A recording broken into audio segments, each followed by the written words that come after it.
Kelly. September 5th, 2005 is a date I will always remember. It was the first week of my senior year of high school when I suffered an ankle sprain while playing volleyball. After finishing the normal course of physical therapy, I returned to volleyball, but my pain was terrible. Even having my ankle taped by the trainer was causing me immense pain. Every doctor I went to was unsure of what was going on, and it wasn't until 2006 that I was diagnosed with CRPS after an EMG and a 3-phase bone scan, which already showed bone loss in my injured leg just months after the injury while still weight bearing.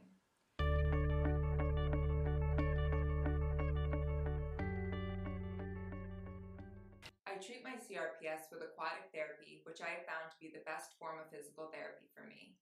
My pain is so intense that I need pain medication in addition to my spinal cord stimulator and a peripheral nerve stimulator implanted on my saphenous nerve in my right leg, which doctors originally believed was the only nerve involved in my pain. But taking one day at a time really helps. Find new hobbies or things that take your mind off of the pain. Stay as active as possible.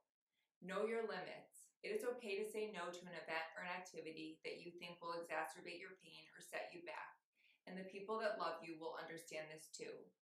Also, it is important to trust your gut. If you don't believe in a treatment plan laid out by your physician, it is important to be your own advocate and express your concerns. You don't need to try every treatment that is suggested. It was once recommended that I get alcohol injections to kill the nerve endings causing my pain.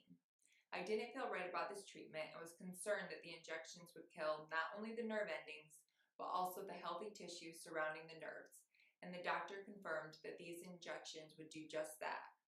Not wanting more complications, I decided not to go ahead with that treatment. I always do my research when a doctor suggests something new, and a doctor that truly cares for you will understand and hopefully find an alternative solution.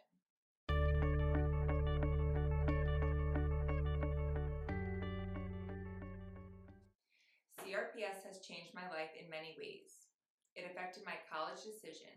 I could no longer go to my dream school because it was not very accessible, but I ended up at another excellent university and am thankful for the lifelong friendships I made.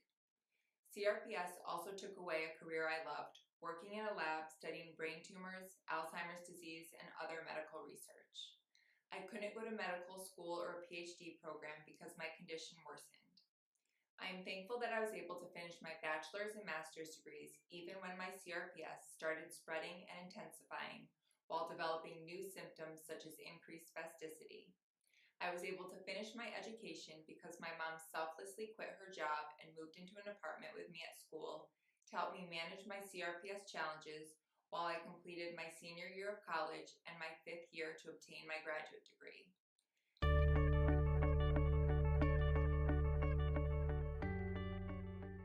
Not only has CRPS affected my life, but it has also affected the life of my family. They help me in more ways than I can count, and I am thankful to have such a strong support system. Despite the challenges of my CRPS, the one positive is that I found out who my true friends were, who was by my side through it all, who checked in on me just to see how I was doing, who made it a point to lift my spirits when I was feeling down. A lot of people walked out of my life at that time, and they were the people I once considered friends. One individual even went so far as to say I was making up my symptoms for attention. Thankfully, I have had wonderful people enter my life and stick with me through the ups and downs. I think the best advice I can give to others living with CRPS is to stay positive. The way I look at my situation is that I have CRPS. I'm going to have CRPS whether I stay positive or whether I feel bad for myself.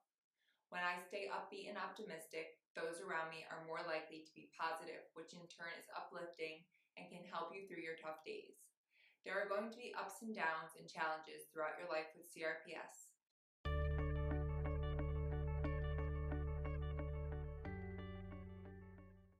My biggest piece of advice is to not let CRPS define you.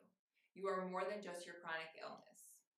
To those with CRPS, I hope you stay strong, and my wish for you is to have more good days than bad and to keep your pain under control until we can one day say we found a cure.